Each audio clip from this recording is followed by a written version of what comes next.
సామెతలు 27:19 ఇదంట, నీటిలో ముఖమునకు ముఖము కనబడినట్లు ఏంటంట.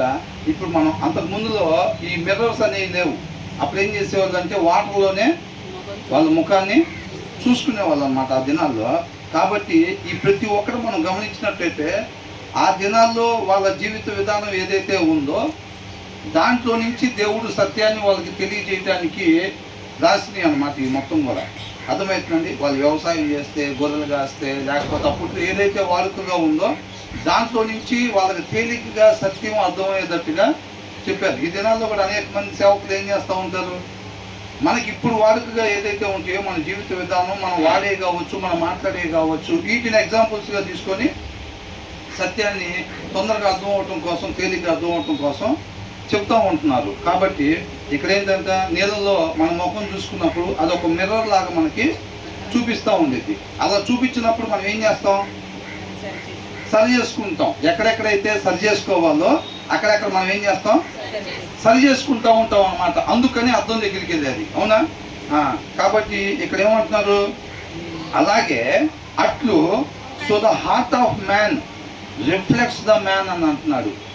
ఒక మనిషి హృదయం అంతా నిజంగా తను ఏంటి అనే దాన్ని చూపించిద్ది అని అంటున్నాడు. అవునా? సమూయేలు కూడా యెషయా కుమారుని తీసుకొని రమ్మన్నప్పుడు మొదటి కుమారుడు అక్కడ నుంచుంటే ఏమన్నాడు, దేవుడి చేత రాజుగా ఎన్నుకోబడేవాడు కరెక్ట్గా వచ్చి ఇక్కడ నిలబడ్డాడు అని అనుకున్నాడు. ఏం చూశాడు, పై రూపాన్ని అనమాట. అవునా? తన హైట్ కావచ్చు, తన ఇది ఏదైతే వీరుడిలాగా ఉన్నాడో ఖచ్చితంగా ఏదైనా రాజు అనుకుంటాడు అని అనుకున్నాడు. దేవుడు ఏమన్నాడు అప్పుడు, నేను మనుషులు పై రూపాన్ని లక్ష్య పెట్టినట్టుగా నేను లక్ష్య పెట్టను, నేను అంతరంగాన్ని, హృదయాన్ని నేను లక్ష్య పెట్టేవాడిగా ఉంటాను అని అంటున్నాడు. అర్థమవుతుందండి. అంటే దీని అర్థం ఏంటి, మనకి ఇప్పుడు 26వ అధ్యాయంలో 23వ వచనంలో ఒక మాట ఉంది. ఏంటంట,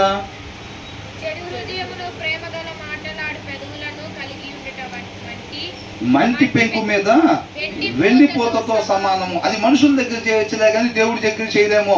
హృదయానికి వెండిపోత పూయలేము. అర్థమవుతుందండి. ఏం చేస్తారు మనుషుల దగ్గర, మనం ఏం చేస్తాం జనరల్గా, వాక్యం చదవకుండా, ప్రార్థన చేసుకోకుండా మనం వచ్చి ప్రెసిడెంట్ బ్రదర్ వాక్యం చదువుతున్నారా, వాళ్ళు మనం అడగకముందే మనమే ఏం చేస్తాం, వాక్యం చదువుతున్నారు బ్రదర్, మనం చదవాలి బ్రదర్, మనమే కదా ఈ లోకానికి వెలుగుకు అని అంటూ ఉంటాం. అవునా కదా? అంటే ఏం చేస్తున్నాం అక్కడ, విశ్వాసి కోటింగ్ వేసామన్నమాట. అవునా కదా? విశ్వాసి కోటింగ్ వేసుకొని పెద్ద భక్తుల్లాగా మనం ఏం చేస్తాం, బయటికి జనాల ముందు చేస్తూ ఉంటాం. అదొక సిల్వర్ పాట్ లాగా మనం చూపించే ప్రయత్నం చేస్తూ ఉంటాం. కానీ లోపల ఏ పాత్ర అంట, మట్టి పాత్ర. అది ఏదంట, మట్టి పాత్ర. కానీ సిల్వర్ పాత్ర లాగా మనం ఏం చేస్తామంటే నిజంగా ప్రార్థన చేసుకుంటా, బాగా వాక్యం చదువుకుంటా, ఆయనతో వ్యక్తిగతంగా బలమైన సహవాసం గడిపే వాళ్ళు ఎలాగుంటారో మనం అలాగ బిహేవ్ చేస్తూ ఉంటాం జనాల ముందు. జనాలు మోసం చేస్తున్నాం అని అనుకుంటాం. వీళ్ళ దగ్గర భలే యాక్టింగ్ చేసాం, అసలు పాస్టర్ గారి దగ్గర భలే యాక్టింగ్ చేసాం, పాస్టర్ గారి దగ్గర భలేగా యాక్టింగ్ చేసాం, మన తోటి విశ్వాసుల దగ్గర భలే యాక్టింగ్ చేసాం. అసలు ఇవాళ మన యాక్టింగ్ చూసి ఈ వారం అంతా బాగా బ్రహ్మాండంగా వాక్యం జరిగినట్టున్నాడు, బ్రహ్మాండంగా ప్రార్థన చేసుకున్నట్టున్నాడు అని అనిపించుంటుంది మన యాక్టింగ్ ఇవాళ అని అనుకుంటాం. మనం వాళ్ళను మోసం చేయాలా, పక్కన విశ్వాసులను మోసం చేయాలా, పాస్టర్ గారిని మోసం చేయాలా, ఎవరిని మోసం చేసాం, మనల్ని మనమే మోసం చేసుకున్నాం అన్నమాట. మన పైన ఎంత కోటింగ్ వేసినా అంట దేవుడు దేన్ని చూస్తాడంట, హృదయాన్ని ఆయన పరిగణలో తీసుకుంటాడు. కాబట్టి మనం ఆ పైన ఓరకనే షోయింగ్, ముసుగు సరిగ్గా వేసామా లేదా, తెల్ల షర్ట్ వేసామా లేదా, నడవడిక చక్కగా నిజమైన విశ్వాసి, భయభక్తులు కలిగిన విశ్వాసి ఎలాగ నడుస్తాడో, మనం చర్చికి వచ్చేటప్పుడు అలా నడుచుకుంటూ వచ్చామా లేదా, ముఖ కలయికలు అలా పెట్టామా లేదా అనేది ఆ ప్రయాస వ్యర్థమో. నీటిలో చూసినప్పుడు మనం ఒక అద్దం లాంటిది కాబట్టి అద్దం దగ్గరికి వెళ్ళినప్పుడు మనం ఎలాగైతే ఎక్కడెక్కడ సరి చేసుకోవాలో అక్కడ సరి చేసుకుంటామో, ఇక్కడ ఏంటంట దేవుడికి ఏం కనపడిద్దంట, హృదయం మనం ఒరిజినాలిటీ ఏంటనేది దేవుడికి స్పష్టంగా చూపిస్తా ఉంటాం. కాబట్టి ఆ హృదయంలో ఎక్కడెక్కడైతే సరి చేసుకోవాలో ఈ వాక్యం అనే అర్థంలో నుంచి మనం అక్కడక్కడ సరి చేసుకునేవారుగా మనం ఉండాలి.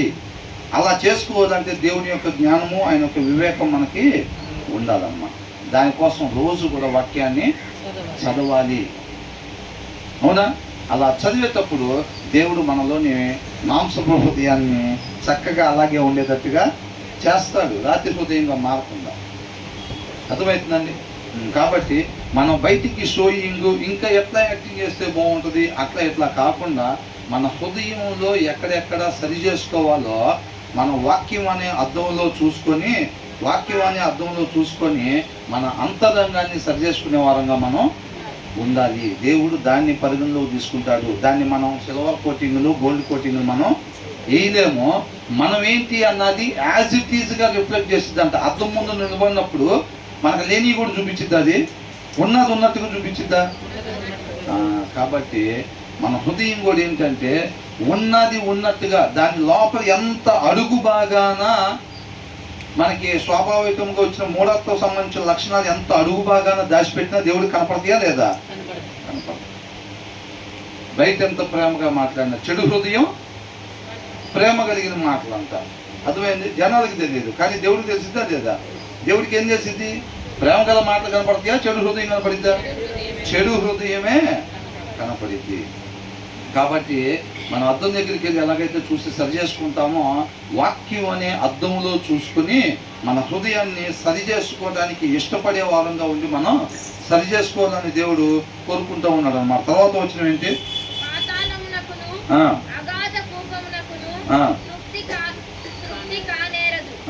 ఏంటంట?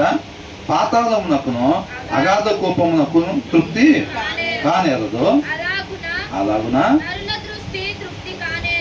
నరుల దృష్టి కూడా అంట ఏమవుదంట? తృప్తి కానేరదు అని అంటున్నాడు. అర్థమవుతుందండి? Sheol and Abaddon are never satisfied అని అంటున్నాడు. షియోల్ అని అంటే మనుషులు చనిపోయిన తర్వాత తీర్పు దినం కోసం ఉంచే ప్రదేశము అని. ప్రతి ఒక్కరు అప్పటి నుంచి ఇప్పటి వరకు ఎంతమంది చనిపోయి ఉంటారండి? అవునా? మరి వాళ్ళందరినీ కూడా ఒక ప్రదేశంలో పెడుతున్నారుగా, రేపు తీర్పు దినం కోసం అని చెప్పి భద్రపరుస్తున్నారు కదా. మరి ఇంకా అనేక మంది చనిపోతూ ఉన్నారు కదా. మరి వీళ్ళందరూ కూడా పెట్టడానికి ఆ ప్లేస్ ఎలాగా? అవునా? అంత ప్లేస్ అంటే ఆ ప్లేస్ అంతా ఫుల్ అవ్వదంట. అది ఎంతమంది వచ్చినా కానీ సరిపోయేటట్టుగా ఆ ప్లేసు ఉండిద్ది అని అంటే. అబార్డాన్ అంటే అక్కడ బాటమ్లెస్ పిట్ అని, అంటే అడుగు లేకుండా ఉండే లోయ. ఇప్పుడు పాత్ర ఎంత ఉందనుకోండి, ఎంత ఉందంటే అంతవరకు అడుగు ఇక్కడ దాకా ఉంది కాబట్టి అంతవరకే దాంట్లో సామాను పట్టిద్ది. ఇంకా లోతుగా ఉందనుకోండి దాని అడుగు, ఇంకేమైంది? ఇంకా ఎక్కువ లోతు సామాను పడతాయి. అసలు దానికి అడుగే ఉండదంట. బాటమ్లెస్ పిట్ అని అంటే అడుగు లేకుండా ఉండే గొయ్యి. అసలు అడిగే లేకపోతే దాంట్లో ఎంత సామాను పట్టిద్ది? అసలు ఏం పట్టదు. ఒకటోసారి. రెండోది ఎంతైనా పట్టిద్ది. ఏంటంట? ఇప్పుడు అడిగి ఇక్కడ ఉందనుకోండి అంతవరకే పెట్టగలుగుతాం సామాను. అడిగి ఇంకా కొంచెం కిందకుంటే ఇంకా లోతుగా. ఇప్పుడు ఈ టేబుల్ అంత ఉందనుకోండి, అడుగు ఆ నేల దగ్గర ఉందనుకోండి, అడుగు ఎంత సామాను పెడతాం? చాలా సామాను పెడతాం. అసలు అడిగే లేదంట దానికి. అంటే ఎంత సామాను వేసినా ఏమవుతా ఉంది? వెళ్తానే ఉంటాయి అన్నమాట. ఎంత సామాన్ అయినా సరే వెళ్తానే ఉంటాయి. దానికి సాటిస్ఫాక్షన్ అనేది ఉండదు. అట్ ద సేమ్ టైము ఇక్కడ జాగ్రత్తగా వినాలండి. అది ఏం చేస్తూ ఉంటుందంటే అసలు నిందని దానిని నింపుకోవటానికి ప్రయత్నం చేస్తూ ఉండిద్దంట. ఏం చేసిద్ది? నింపుకోవటానికి ప్రయత్నం చేస్తూ ఉంది. అది నిండిద్దా? అది అసలు నిండదు. ఇందాక వచ్చిన ఏం చూసాం? అర్థంలో మన ముఖం చూపించుకుంటే ఎలా చూపించిద్దో మన హృదయం మనం దాయటానికి వీలు లేకుండా ఉన్నది ఉన్నట్టుగా స్పష్టంగా చూపించిద్ది. కాబట్టి మనం అంతరంగాన్ని సరి చేసుకునే వారం ఉండాలి, హృదయాన్ని సరి చేసుకునే వారంగా ఉన్నది. ఇక్కడ కూడా ఏమంటున్నాడంటే ఇది ఒక అడుగు లేకుండా ఉండే గొయ్యి అంట. దాంట్లో ఎంత వెళ్ళినా కానీ సామాను ఇంకా పడతానే ఉంటాయి. అంత మాత్రం అది ఏం చేసి కాముకుండకుండా ఏం చేసిద్ది? దాన్ని నింపుకోవటానికి, సాటిస్ఫై చేసుకోవటానికి చూస్తూ ఉంటుంది. అంటే ఏం చేయాలి? నింపాలంటే ఏం చేయాలి? రాని రాని అన్నంత ఉంటారు సామాన్ని. ఏం చేస్తారు? రాని ఇంకా ఇవ్వండి సామాను, ఇంకా పడతాయి అని చెప్పి దాన్ని నింపుకోవటానికి ప్రయత్నం చేస్తూ ఉండేది. కానీ నిండిద్ది? అది నిండదు. అట్లాగే మనిషి దృష్టి కూడా ఏంటంట, మన కంటికి కూడా ఏమనిపించింది? ఆ కింద వచ్చినలో ఉంది చూడండి. నరుల దృష్టి తృప్తి కానేరదు. అందుకని దాంతో పోల్చి చెప్పారనమాట. అర్థమవుతుందండి? మనం ఏమనుకుంటామంటే 2వ ఫ్లోర్లో కూర్చొని కాఫీ తాగుతుంటే ఏమనిపించింది, అదంతా మనం చూసుకున్న తర్వాత అబ్బా 18వ ఫ్లోర్లో అయితే ఇంకా ఎక్సలెంట్గా ఉంది, 2వ ఫ్లోర్లోనే ఎంత బాగుందంటే 18వ ఫ్లోర్లో అయితే ఇంకా ఎక్సలెంట్గా ఉంది. సరే 18వ ఫ్లోర్లో కూర్చోబెట్టాము అనుకోండి, ఏమనుకుంటారు, అది ఏంటంట 20లో అయితే ఇంకా బాగుంటుంది అనుకుంటా వ్యూ వస్తుంది, అవునా? సరే 20లో కూర్చోబెట్టారు అనుకోండి, 22లో అయితే అదిరిపోయేటట్టుంది ఇంకా, అవునా? తర్వాత అసలు దానికి ఎండింగ్ ఎక్కడ, ఇంకా ఎండింగ్ అనేది లేదు. అర్థమవుతుందండి? ఈ లోక సంబంధంగా ఉండే నీళ్ళు ఏంటంట, ఈ లోక సంబంధంగా ఉండే నీళ్లు తాగేవాడంట మరలా దప్పికుంటాడు. ఏంట నీళ్ళు? డబ్బు. ప్రసంగి గ్రంథంలో దేని కోసం అయితే మనిషి పరిగెడతాడు, సంతోషం కోసం, డబ్బు కోసం, పేరు కోసం, పదవుల కోసం, పలుకుబడి కోసం, హోదా కోసం, గౌరవం కోసం, వీటి కోసం మనిషి పరిగెడతా ఉంటాడు కదా. సత్యాన్ని వదిలిపెట్టి పరిగెత్తే దేనికి? ఈ లోకంలో ఏదో అపవాది మెరిపిస్తూ ఉంటాడు, దాన్ని పొందుకోవటం కోసం నీతి తప్పుతూ ఉంటారు, అవునా? ఈ లోకంలో కనిపించే ఏ నీళ్లు తాగినా కానీ మరలా మనిషి దప్పికొంటాడు. దాంట్లో సాటిస్ఫాక్షన్ ఉండదు, దాంట్లో తృప్తి ఉండదు. నేనిచ్చే నీళ్లు తాగేవాడు ఎన్నడూ కూడా దప్పికొన్నాడు అని అంటే satisfaction only in the Christ అన్నమాట. అర్థమైందండి? వాక్యమయ్యున్న దేవునిలోనే మనం తృప్తిపరచబడతాం తప్ప ఈ లోకంలో ఏది చూసినప్పటికీ కూడా వాటిలో ఏది పొందుకుందాం, ఒక 5 లక్షలు ఉంటే బాగుండు అని అనుకుంటాం. 5 వచ్చిన తర్వాత ఏమైంది? 10 వచ్చిన తర్వాత 15, 25, 50, కోటి, 5 కోట్లు. తర్వాత అడగండి ఒకసారి, ప్రపంచ కోటీశ్వరులను అడిగితే ఏమంటారు? నెక్స్ట్ ఇయర్ దీన్ని ఇంకా 3 రెట్లు చేయాలనేది టార్గెట్ పెట్టుకున్నాను. ఏంటంట 3 రెట్లు చేయాలని చెప్పి ఆయనే ప్రపంచంలో టాపు, ఆయన ఇంకా దాన్ని 3 రెట్లు నెక్స్ట్ ఈ టైం కింద చేయాలని చెప్పి టార్గెట్ పెట్టుకున్నారు.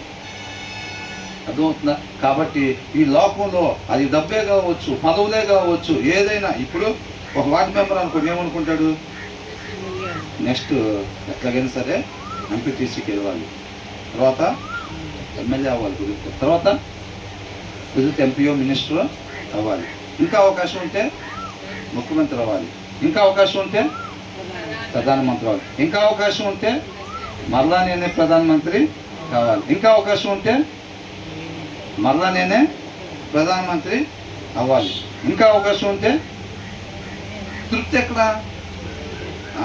ఆటిలో లేదు. అది పదవులే కావచ్చు, డబ్బే కావచ్చు, అర్థమవుతుందండి? ఏదైనా కానీ వీటిలో తృప్తి లేదు. తృప్తి కేవలం ఎక్కడ ఉంటుందంట? దేవుని వాక్యంలోనే ఉంటుంది. ఒక అరగంట సేపు సీరియల్ చూస్తే తృప్తి పడతామా? 1 డజన్ అబద్ధాలు ఆడితే 1 డజన్ పరిచయాలు కొనిపించారు అనుకోండి, తృప్తి పడతామా? ఆ 2 కథలు కూడా ఉంటే బాగుండేది. కౌచెస్నెస్ అంటారు, అంటే మిగతా వాళ్ళకు ఉన్నది మన దగ్గర లేనిది. మన కాడ 10 ఉన్నా సరే, 12 ఉన్నా వేరే దగ్గర 2 ఉన్నాయి, ఆ 2 కథలు మన దగ్గర లేవు అనుకోండి, ఏమనిపించింది? అసలు ఏం లేని లెక్కనే ఉంటుంది వ్యవహారం. 12 కలర్లు ఉన్నా సరే అవతల వాళ్ళ దగ్గర మన దగ్గర లేని 2 ఉన్నాయి అనుకో, ఆ దగ్గర ఉంది ఆ 2 అయినా ఏం కావాలనుకుంటాం? ఆ 2 కలర్లు కూడా ఎట్లాగైనా ఉంటే బాగుండు. అవతల వాళ్ళ దగ్గర ఉన్నది మన దగ్గర లేని దాన్ని చూసి మనం అట్లాగా అనుకుంటూ ఉంటాం అన్నమాట. అర్థమవుతుందండి? కాబట్టి మనం కంటిని సాటిస్ఫై చేద్దామని చూస్తే ఆ ప్రయాస వ్యర్థమో. ఒకరోజు ఎండ్ అనేది పడింది, సాటిస్ఫాక్షన్ వచ్చిందా? రాదు. అర్థమవుతుందండి? అదే ప్రసంగి గ్రంథంలో రాశారు, మనం వినేదానికి కూడా, మనం చూసేదానికి కావచ్చు, వినేదానికి కావచ్చు, సాటిస్ఫాక్షన్ అనేది మనం ఇవ్వలేము ఇక్కడ. కాబట్టి క్రీస్తులోనే, క్రీస్తు మాత్రమే మనకి సాటిస్ఫాక్షన్ ఇస్తాడు. మన హృదయంలో, మన రాతి హృదయాన్ని తీసి మాంసపు హృదయం ఆయనే పెడతాడు. ఆయన ఆజ్ఞలు గైకొనేటట్టుగా ఆయనే మనల్ని నడిపిస్తాడు అన్నమాట. అర్థమవుతుందండి? కాబట్టి ఏంటంటే పాతాళము అగాధ కోపమును తృప్తి కానేరదు. కాబట్టి కంటిని సాటిస్ఫై చేద్దామని చెప్పి, చెవుల్ని సాటిస్ఫై చేద్దాం, వినే విషయాలు. ఎస్ మీ అబ్బాయికి ప్రమోషన్ వచ్చింది, ఎస్ మీ అబ్బాయికి సంబంధం గురించి, ఎస్ అంతటితో ఏం సాటిస్ఫై అవ్వదు చెవు, అంతటితో సాటిస్ఫై అవ్వదు కన్ను, అవునా? కాబట్టి సాటిస్ఫాక్షన్ అనేది కేవలం వాక్యమైన దేవునిలోనే ఉంది. కాబట్టి మన చూపు దాని వైపు మాత్రమే ఉంచే వారంగా మనం ఉండాలన్నమాట. అవునా? మన హృదయం ఏం చేసిద్దంట? మనం ఉన్నది ఉన్నట్టుగా చూపించింది. అంటే మన హృదయాన్ని బాగు చేసుకోవాలి. మన హృదయాన్ని బాగు చేసుకోవాలంటే మనం ఏం చేయాలి? మన కన్ను దేన్ని చూస్తే మన హృదయం దాన్ని కోరుకునిద్ది అనమాట. అంటే నీ అవుట్పుట్ ఏదైతే రావాలనుకుంటున్నావో, నీ ఇన్పుట్ నువ్వు చూసేది కూడా, నీ ఇన్వెస్ట్మెంట్ కూడా దాని మీదే ఉండాలి. అర్థమవుతుందండి? మనం ఏమనుకుంటాం? ఒక మంచి విశ్వాసిగా మనం జీవించాలి అని అనుకుంటున్నాం. అలా జీవించాలని అనుకుంటే అది మన హృదయంలో ఉండాలి. అలా ఉండాలని అంటే మనం ఏం చేయాలి? దానికి సంబంధించిన వాటి మీద మనం టైంని ఇన్వెస్ట్ చేయాలి. సత్యాన్ని ఏం చేయాలంట?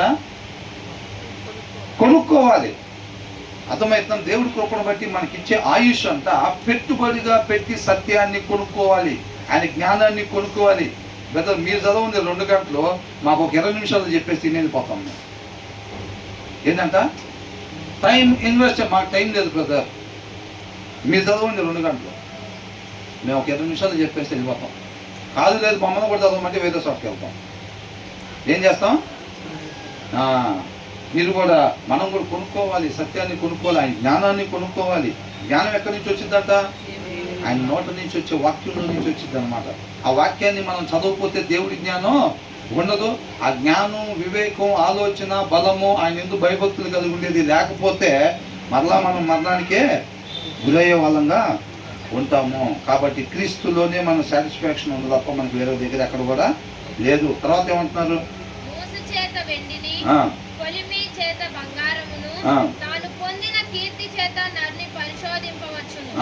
అర్థమైందండి? వెండి ఏంటంట? వెండిని ఎట్లా చేస్తాం? అది ప్యూరిటీ ఏనా కాదా అనేది, సిల్వర్ని మనం ఎలా చేస్తారు? ఒక గిన్నెలో పెట్టి వెండి వస్తువు ఏదైనా ఇస్తే వాళ్ళు ఏం చేస్తారు? ఆ గిన్నెలో పెట్టేసి దాన్ని ఫ్రైర్ చేస్తే దాంట్లో వేస్టేజ్ మొత్తం కూడా వెళ్ళిపోయింది. ఆ ప్యూరిటీని చెక్ చేయొచ్చు, ఆ సిల్వర్ని చెక్ చేయొచ్చు. అలాగే తర్వాత ఏంటంట? మోస చేత వెండిని, కొలిమి చేత బంగారును ఎలా టెస్ట్ చేస్తారు? అది మంచిదా కాదా? మనం ఇప్పుడు ఇంతలో ఉంగరం తీసుకెళ్దాం అనుకోండి, దాన్ని కాటా వేసేసి అమ్మితే డబ్బులు ఇచ్చేస్తారా? అదేం చేస్తారు? దాన్ని ఆ కొలిమిలో వేసి టెస్ట్ చేస్తారనమాట. దాన్ని టెస్ట్ చేసి అది ఎంతవరకు అయితే ఒరిజినాలిటీ ఉందో అంతను బట్టి మనకి డబ్బులు ఇస్తారనమాట. వెండినైనా అట్లాగే, బంగారునైనా అట్లాగే, మనిషిని ఎలాగంట? అవునా? ఇప్పుడు నేను వచ్చేటప్పుడు పాటలు పాడుతున్నారు, అంతకుముందు ప్రార్థన చేస్తుంటారు. ఎవరిని వచ్చి అన్న బ్రహ్మాండంగా ప్రార్థన చేశారన్న మీరు అని అంటే, చిన్నప్పటి నుంచి అలవాటన్నా అని అంటే, అది మహిమ ఎవరికి ఇచ్చారు? వాళ్ళకే. చిన్నప్పటి నుంచి అలవాటన్నా 3 పూటలు ప్రార్థన చేసేవాడిని దానియేలాగా. నేడు దానియేలు అన్నా నేను. ఏంటంట? ఆనాటి దానియేలు ఆయన అయితే నేటి దానియేలు ఎవరంట? ఈయన. నేటి దానియేలు అన్నా, అందుకని అంత బాగా చేయగలుగుతున్నాను నేను అని అంటారు. బాగా పాడారు బ్రదర్ అని అంటే ఏమంటారు? సండే స్కూల్ నుంచి నేను బాగానే పాడతాను, ఫస్ట్ నుంచి పాటలు అంతేనండి. సండే స్కూల్ పాస్టర్ గారు కూడా అదే అనేవాళ్ళు, నువ్వు రావాలి, ఫస్ట్ పాట నువ్వే పాడాలని అనేవాళ్ళు. దాంట్లో దేవుడు ఎక్కడున్నాడు అసలు? ఆయనకి మహిమ ఎక్కడుంది? ఆయనకి మహిమ ఉందా? లేదు. ఆ మహిమని వీళ్ళే చూసుకుంటున్నారు అన్నమాట, వీళ్ళే తీసుకుంటున్నారు. అర్థమవుతుందండి? అట్లాగా ఏదన్నా చెప్పి ఆయన ఇవ్వకుండా మనిషికి ఎక్కడి నుంచి వచ్చింది? ఒకళ్ళు పాట పాడారన్నా, ఒకళ్ళు ప్రార్థన చేశారన్నా, ఒకళ్ళు వాక్యం చెప్పారన్నా, ఒకళ్ళు ఇంకొకళ్ళు పరిచర్య చేశారన్నా, సహాయం చేశారన్నా, అవన్నీ ఎక్కడి నుంచి? ఆయన కృప లేకుండా చేస్తామా? మరి మహిమ ఎవరికి వెళ్ళాలి? ఆయనకి వెళ్ళాలి. అవునా కదా? కాబట్టి యేసుక్రీస్తు వారు కూడా ఏమంటున్నారు? తండ్రి నాతో మాట్లాడిచ్చేది, ఆయన చెప్పిందే నేను మాట్లాడుతున్నాను అంటున్నాడు. నా సొంతగా ఏమి నేను మాట్లాడట్లేదు అని అంటున్నాడు. సమస్త మహిమ ఆయనకి అని అంటున్నాడు. శిష్యులు కూడా ఏమన్నారు? కాళ్ళు లేని వాళ్ళు కాళ్ళు తెప్పించిన, కళ్ళు లేని వాళ్ళు కళ్ళు తెప్పించిన, అమ్మ మీరు మౌలులు కాదు దేవదూతలు మిమ్మల్ని సన్మానించాల్సిందే అంటే వాళ్ళు ఏం చేశారు? ఆయనకి చెందాల్సిన మహిమ సమస్త కార్యం చేసింది ఆయన. మీరు ఎవరినైతే అప్పగిచ్చారో ఆయన చేసేది ఈ కార్యం ఉందా? మీరెందుకు మాకెందుకు చూస్తున్నారు? ఆయన మహిమలో ఏమాత్రం కూడా మాకు రాకూడదు అని వస్త్రాలు చింపుకొని అక్కడి నుంచి వాళ్ళు వెళ్ళిపోయారు. మన సమస్త మహిమని ఆయనకే చెల్లించారు. భయపడ్డారు వాళ్ళు, వణిగిపోయారు అనమాట. ఆ మహిమని ఏమాత్రం మేము దొంగిలిస్తామేమో అని చెప్పి. అర్థమవుతుందండి? అదే ఈ దినాలు మనల్ని అడుగుతుంటే ఏమంటున్నాం? అవునండి బాగానే పాడతా, ఏంది మీకు ఎవరికి లేదు, నాకు ఇచ్చాడు ఆ స్వరం, నాకుంది ఆ స్వరం, ఇచ్చాడు కూడా కాదు, నాకుంది ఆ స్వరం. అవును నేను ప్రార్థన చేస్తా ఏందండి అని అనుకున్నాం. ఏంటి అది ఎవరు ఇచ్చారు? మహిమను ఎవరికి చెల్లించాలి? అట్లా అన్నమాట. ఒక మనిషిని పొగిడేటప్పుడు అంత ముందు కూడా అనుకున్నాం మనం. బిఎల్ మోడీ గారు వాక్యం చెప్పి వచ్చేటప్పుడు ఏమన్నారంట? వాక్యం బాగా చెప్పారు అనగానే నీకన్నా ముందే అపవాది నాకు ఆ మాట చెప్పారు. అర్థమవుతుంది అంటే ఎలా తీసుకున్నారు? ఆ మహిమను ఎవరికి ఇచ్చాడు? సమస్త మహిమ దేవుడికి ఇచ్చాడు అనమాట. ఆయన లేకుండా నేను అక్కడ పోయి నుంచోలేను. ఆయన కృపను బట్టి నిలబెట్టాడు అక్కడ. నన్ను పూర్తిగా ఉపేక్షించుకోవటానికి కూడా ఆయన కృపను బట్టి ఆ బలం ఇస్తే ఆ బలంతో నన్ను జీరో చేసుకోగలిగాను నేను. అర్థమవుతుందండి? ఆయన కృపను బట్టి నా జీవితం మీద అధికారం తీసుకుని చక్కగా ఆయన నామాన్ని మహింపరుచుకున్నాడు అని చెప్పి చెప్తారన్నమాట.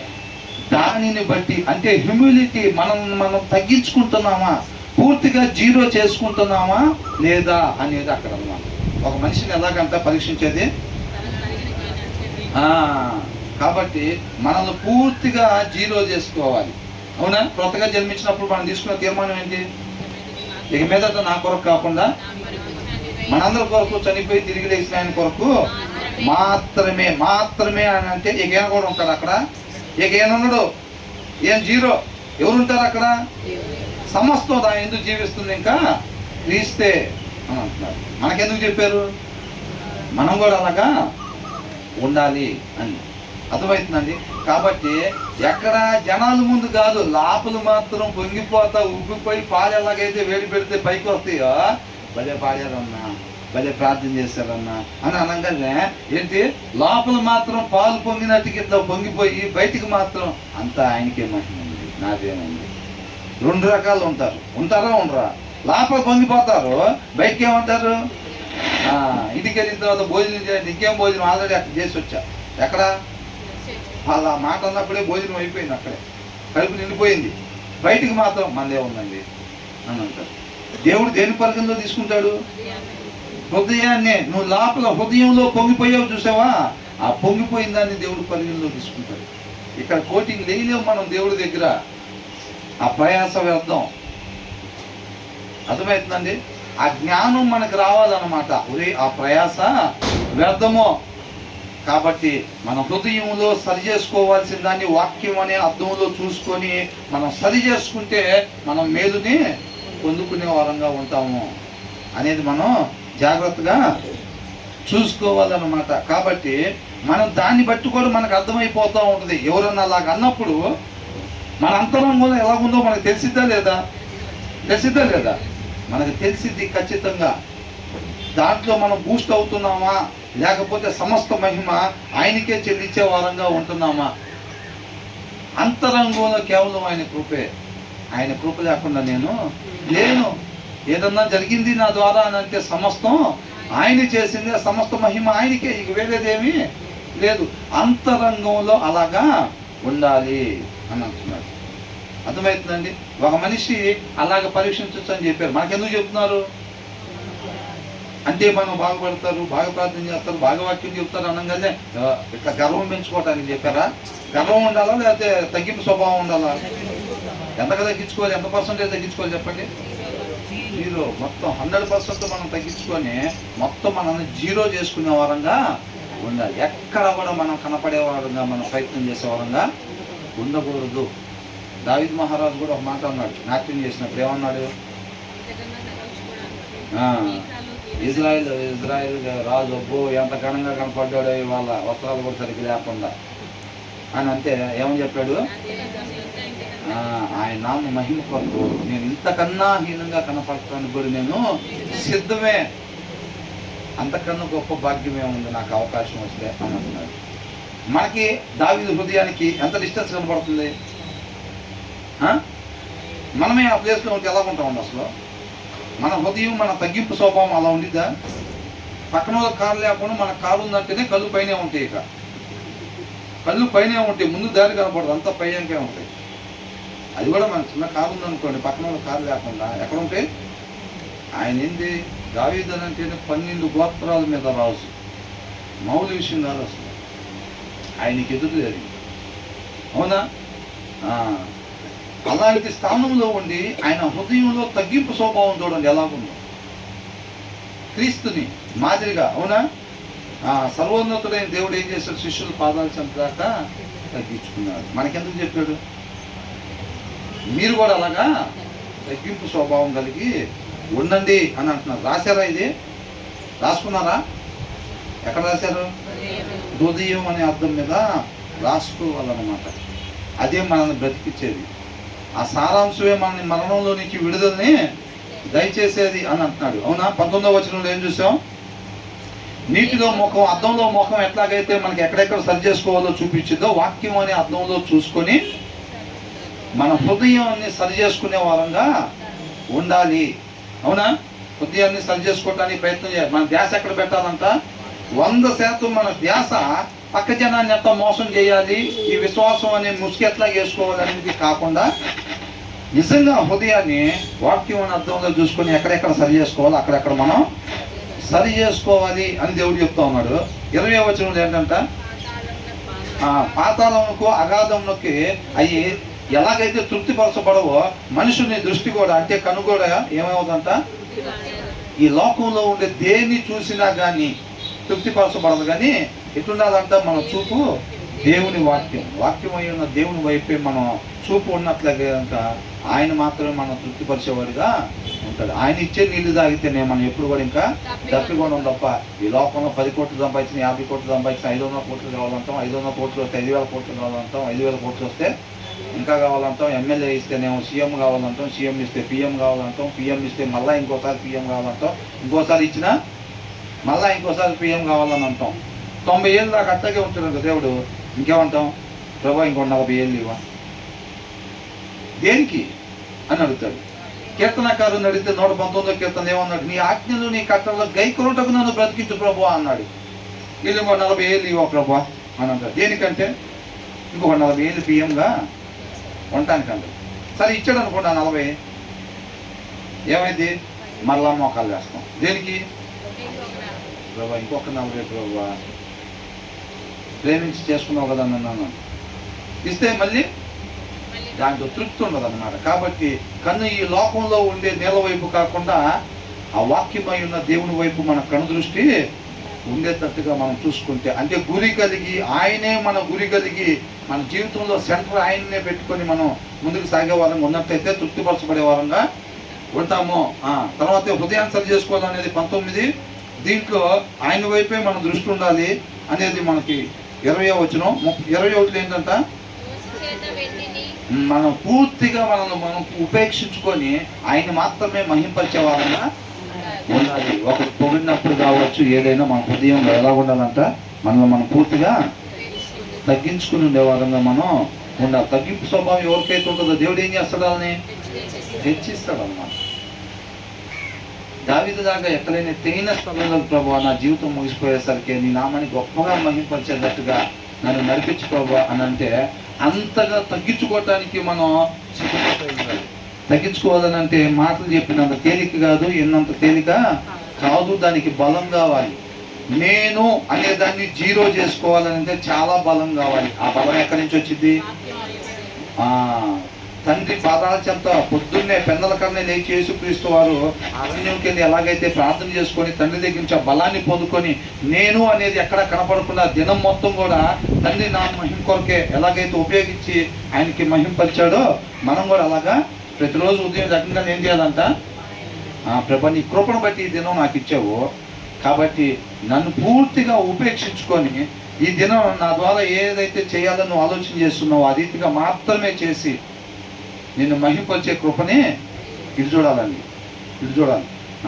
ఆ రీతిగా మాత్రమే ఆ దినాన్ని ఉపయోగించి నీ నామాన్ని మహింపరిచే కృపను దయచేయమని చెప్పి ఆయన కృపను బట్టి మనకిచ్చిన ఈ దినం ఆయన పాదాల చెంతనే ఉంచి ఏం చేయాలి? మనం డేని స్టార్ట్ చేయాలన్నమాట. అప్పుడు అపవాది కూడా డే స్టార్ట్ అవుతుంది. ఇక్కడ నిద్రలో లెగుస్తున్నారు అనగానే మంచి మంచి బాణాలు, మంచి మంచి వలలు రెడీ చేసి పెట్టుకుంటాడు.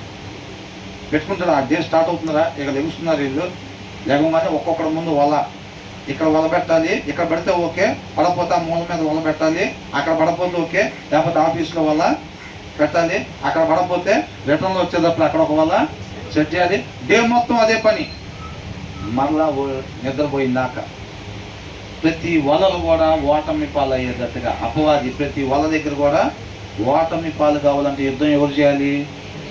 యుద్ధం ఆయన చేసినప్పుడే అపవాది ఓటమి పాలు అవుతాడు తప్ప మనం ఆయన పాదాల చెంత, ఆయన కృపను బట్టి మనకి ఇచ్చిన దినం ఆయన పాదాల చెంత పెట్టకుండా లేచి ఎమ్మటే బ్రష్లు చేసుకొని గబగబా ఎమ్మటే ఆఫీస్కి వెళ్ళాలి, ఓటీ కూడా చేద్దాం ఇవాళ డబ్బు తక్కువ అని చెప్పి మనం ఎప్పుడైతే డే స్టార్ట్ చేస్తామో ఆ వల్ల పడిపోయే వాళ్ళంగా ఉంటాం, ఓడిపోతాం. యుద్ధం మనం చేస్తే ఓడిపోయే వాళ్ళంగా ఉంటాం. అలాగా ప్రతిదినం. అర్థమవుతుందండి? మనం చదువుకున్నాం కదా, కాబట్టి నేను చూడు వచ్చే నెల కల్లా ఇట్లా ఉంటా, వచ్చే సంవత్సరం కల్లా ఇలాగ ఉంటా, రేపు ఇది చేద్దాం అది చేద్దాం అనేది మనం ఎప్పుడు కూడా అనుకోకూడదు అంట.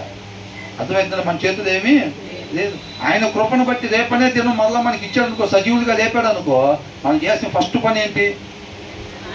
నిద్రలో నుంచి లెగిసేమో బాబు ఆయన కృపను బట్టి ఇంకొక దినం ఇచ్చాడు అనగా ఇమ్మీడియట్గా మోకాలే పడాలి. అన్ని పనులు అయిపోయిన తర్వాత కాదు, ఇమ్మీడియట్గా మోకాలు వేసి ప్రభా నీ కృపను బట్టి ఇచ్చావు, నిన్నటి దినా నా రీతిగా నడిపించి నీ నామాన్ని మహింపరుచుకున్నందుకు నీకే స్తోత్రాలని చెప్పి మళ్ళీ ఈ దినం ఆయన పాదాల చెంత పెట్టి ఆయనకు అప్పగించి, ఈ దినాన్ని ఆయనకు అప్పగించి మన డేని స్టార్ట్ చేసే వారంగా ఉండాలన్నమాట. అర్థమవుతుంది? కేవలం మాటల్లో కాదండి, కేవలం మాటలు కాదు. ఈ ప్రాసెస్ అంతా ఎక్కడ జరగాలి? అంతరంగంలో జరగాలి. అర్థమవుతుందండి? సరి చేసుకోవటం అంతరంగంలో జరగాలి. హ్యూమిలిటీ, మన వినయం ఎక్కడ కలిగి ఉండాలి? జనాల ముందు పైన పడటం కాదు, హృదయంలో నిజంగా హ్యూమిలిటీ, వినయం కలిగి మనం జీవించాలి. ఇది మొత్తం కూడా హృదయపూర్వకంగా ఆయన ఆరాధించాలి. కాబట్టి హృదయం లోపల సమస్తంలో ఇది ఉండాలన్నమాట. హృదయం మొత్తంలో ఈ ఉద్దేశం ఉండాలి. ఏ ఉద్దేశం? ప్రభా ఈ దినాన్ని నేను కళ్ళు తెరిచానంటే రాత్రి తిన్న జీడిపప్పుల వల్ల, నిన్న తిన్న బాదం పప్పుల వల్ల, మొన్న తాగిన బాదం పాల వల్ల నేను ఆరోగ్యంగా లేచాను అని అనుకుంటే నా ప్రాణమా తిను తాగి సుఖించన్నా వాళ్ళు అనుభవించారా? అట్టగే ఉంటుంది ఇది కూడా. అవునా? నేను ఆరోగ్యంగా ఆర్గానిక్ తింటా కాబట్టి లేచే పొద్దున్నే అనుకుంటే పొరపాటే. కాబట్టి ఏంటంటే ఆయన కృపను బట్టి ఇచ్చాడు ఆ దినం అనే ఆయుష్. కాబట్టి ఎలాగెలా గడుపుదాం అనుకునేవాడు, లేకపోతే లోకం వైపు చూపు ఉండేవాడు మోకాలు లేడు. ఆ జీవితాన్ని ఆయనకి అప్పగించడం, ఆ దినాన్ని ఆయనకి అప్పగించడం. ఆ భయము, వణుకు ఇదంతా ఎక్కడ ఉండాలి? అంతరంగంలో ఉండాలన్నమాట. అర్థమవుతుందండి? మన అంతరంగంతో ఆయనకి కనెక్షన్ ఉండాలి. పైన పైన ఊరికనే కాదు అది అంటున్నాడు 21వ వచనంలో. తర్వాత ఏమంటున్నారు?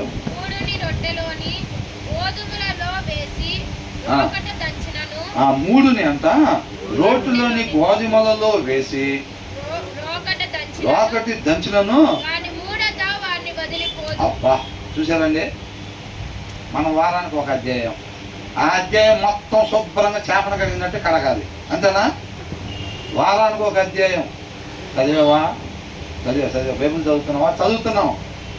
ఎప్పుడైనా అడగలేదుగా, ఎంతసేపు అని అడగలేదుగా. వాక్యం చదువుతున్నారా అన్నాడు, చదువుతున్నాం అని చెప్పాము. ఎప్పుడెప్పుడు? నెలకు ఒక అధ్యాయం, లేకపోతే వారానికి ఒక అధ్యాయం, కుదిరితే రోజుకి ఒక అధ్యాయం, రోజుకి ఒక అధ్యాయం. అవునా? రోజుకి ఒక అధ్యాయం చదివితే ఏమైంది? ఆ స్వాభావికంగా వచ్చిన మూఢత్వం మొత్తం పోవాలని అనుకుంటా ఒక అధ్యాయంతో పోయిద్దా? పోదు. కాబట్టి ఇక్కడ ఏమంటున్నాడు? 3 రోట్లో గోధుమల్లో వేసి దంచులను వాడు మూడతా. మరి ఎలా పోయిద్ది? మరి గోధుమల్లో పెట్టి మనం కష్టపడి దంచుతూ ఉంటాం, కష్టపడి దంచినా అంట ఆ మూఢత్వం పోదు. కేవలం మన కష్టంతో మూర్ఖుణ్ణి మనం వివేకవంతుడుగా మార్చలేము. అంటే అక్కడ ఇంకేదో కావాలి. ఏం కావాలి? వాక్యమై ఉన్న దేవుడు జోక్యం కావాలి. కార్యము జరిగించేవాడు ఆయన. అందరూ ఆయన దగ్గరికి వెళ్ళిపోతున్నారు అంటే శిష్యులు ఏమని చెప్తున్నారు? నేనెవరు, ఆయన ఎవరు, పౌలు ఎవరు, అపోలో ఎవరు? ఏమంటున్నారు? ఒకళ్ళు పాదులు తీసేవాళ్ళు అయితే ఒకళ్ళు నీళ్లు పోసేవాళ్ళు. జీవం ఇచ్చేవాళ్ళు ఎవరంట? జీవం ఇచ్చేవాడు ఆయన. అవునా? కాబట్టి ఏమంటున్నాడు ఇక్కడ? వచ్చే నెల కల్లా వాడిని మారుస్తా చూడు, వచ్చే సంవత్సరం కదా ఈయన మారుస్తా చూడు, ఈ కార్యం మొత్తాన్ని మారుస్తా, నువ్వెవరు మారుతావు, నీ చేతులు ఏమి లేదని చెప్తున్నాడు ఈ వచనం ద్వారా. నీ చేతులు ఏమీ లేదు, కార్యం చేసేవాడు ఆయన. అర్థమవుతుందండి? మనం చక్కగా దాంట్లో ఏదైతే ఉందో అది చెప్పాలి, మన జీవిత విధానం ద్వారా వాళ్ళకి కనపరచాలి. ఆయన పాదాల చెంత పెట్టి విజ్ఞాపన చేయాలి. అంతవరకే కార్యం చేసేవాడు ఆయన. ఆ మూర్ఖునిలోని మూఢత్వం పోవాలనంటే రాతి హృదయాన్ని తీసి మాంసపు హృదయం పెట్టేది ఎవరంట? దేవుడు పెడతాడు. ఇక ఏ మనిషి కూడా చేయలేడు. ఆయన నెలకలే మారుస్తా, సంవత్సరానికలే మారుస్తా, ఏదని మారుస్తా, వాళ్ళని మారుస్తా, నేను మౌలుని కాదు, అభిషేకం మౌలు లేదు, ఇవన్నీ ఉట్టి మాటలే. అర్థమవుతుందండి? తండ్రి చేత ఆకర్షింపబడకపోతే ఎవరు కూడా కుమారుడి దగ్గరికి రాలేరు. ఎవరు ఆకర్షించాలంట? నువ్వు నేను ఆకర్షించాలా? అది కాబట్టి మన జీవిత విధానం ద్వారా వాళ్ళకి సత్యాన్ని చెప్పాలి. ఆ రీతిగా వాళ్ళు మార్పు చెంది ఏ ఆత్మ కూడా నశించుకోవడానికి ఇష్టం లేదు కాబట్టి, ఆయనలో నాటబడి ఉండే మనం కూడా ఏ ఒక్క ఆత్మ కూడా నశించుకోవడం ఇష్టం లేదు కాబట్టి, ఎవరెవరైతే కొద్దిగా వాక్యానికి వేరుగా నడుచుకుంటాం. మూర్ఖులంటే ఎలాగుంటారు? వాక్యానికి వేరుగా ఉంటారు అంతే. మనలాగా షర్టు ప్యాంట్ వేసుకుంటారు, నీట్గా శారీ పెట్టుకుని డ్రెస్సులు వేసుకొని ఉంటారు, వాక్యం చదవకుండా ఉంటారు అంతే. స్వాభావికంగా వచ్చిన మూఢత్వం నుంచి తన హృదయాన్ని నడుపుకుంటూ ఉంటారు అంతే వాళ్ళు చేసే పని. అర్థమవుతుందండి? వాళ్ళనే మూర్ఖులు అంటున్నారు. ఒకవేళ మనం కూడా అట్లా ఉంటే మనమే మూర్ఖులు అన్నమాట. అలా ఉండొద్దు అని చెప్తున్నారు అన్నమాట. అర్థమవుతుందండి? కాబట్టి మనం ఆయన పాదాల చెంత పెట్టేవారు ఉన్నారు. ఎవరైతే వాక్యానికి విరుద్ధంగా జీవిస్తున్నారో, ఎవరి జీవితాల్లో అలా కనపడిందో, అది మన చుట్టాల్లో కావచ్చు, బయట వాళ్ళలో కావచ్చు, వేరే క్లాస్లో కావచ్చు, ఎవరిలో అయినా సరే ఏం చేయాలంట? సత్యమైంది ఏదో మన జీవిత విధానం ద్వారా వాళ్ళకి కనపరుస్తూ ఆయన కృపను బట్టి అవకాశం ఇచ్చినప్పుడు చెప్తా దేవుని పాదాల చెంత పెట్టినట్టయితే కార్యం ఆయన జరిగిస్తాడని. దానికి ఓర్పు సహనం మనకి ఉండాలి. 10 రోజులు టార్గెట్ పెట్టి ఆయన ముందు 10 రోజులు టార్గెట్ పెట్టి, ప్రభా 10 దినాలు నీ పాదాల చెంత పెడుతున్నావు ప్రభా, మూర్ఖుడు మారిపోవాలి. అట్లా దేవుడి దగ్గరికి వస్తే మారుస్తాడా? ఆయన కాదు, ఫస్ట్ నువ్వు మారాలి. కాబట్టి ఖచ్చితంగా ఒకవేళ ఆయన కార్యం చేయాలని అనుకున్నా 10 రోజుల లోపలైతే చేయడు. ఎందుకని? 10 రోజుల లోపల చేస్తే నువ్వు మారవు, ముందు నువ్వు మార్చుకోవాల్సింది ఉంది ఇక్కడ. అవునండి? ఆయన పాదాల చెంత పెట్టడం వరకే మన పని తప్ప డేట్లు పెట్టే కార్యక్రమం అంది కాదు. ఆయన మార్చాలనుకుంటే మారుస్తాడు, లేకపోతే లేదు. అర్థమవుతుంది? కాబట్టి ఇక్కడ ఏమని అంటున్నాడు? 3ని రోట్లోని గోధుమల్లో వేసి రోకడ దంచినను. దేవుడు మాత్రమే మన మాంసపు హృదయాన్ని పెట్టి ఆయన ఆత్మని మనలో ఉంచి వాక్యానుసారంగా ఉండేటట్టుగా చేస్తాను అని అంటున్నాడు అన్నమాట. అది ఆయన చేసే కార్యం కాబట్టి ప్రతి ఒక్కరిని కూడా మనం ఆయన్ని ఆశ్రయించే వారంగా మనం ఉండాలి అని అంటున్నాడు అనమాట. కాబట్టి ఇంతవరకు ముగిద్దామండి. మిగతాది తర్వాత మళ్ళీ మనం ధ్యానం చేసుకుందాం. దేవునికి మహిమ కలుగుతాం.